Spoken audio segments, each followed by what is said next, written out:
Welcome! If you want to get live wallpaper on your UMIDIGI A9, at the first you have to go for the Play Store, then tap on search pool and type Magic Fluids. We have to download this application from the Mad Scientist, so let's install.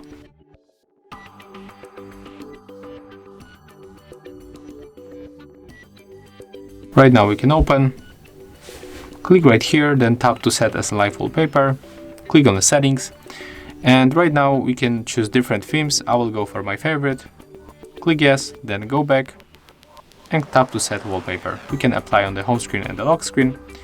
So right now when you go back, you can enjoy this beautiful wallpaper on our UMIDIGI A9. Thank you guys for watching, leave thumbs ups, comments and subscribe to our channel. See ya!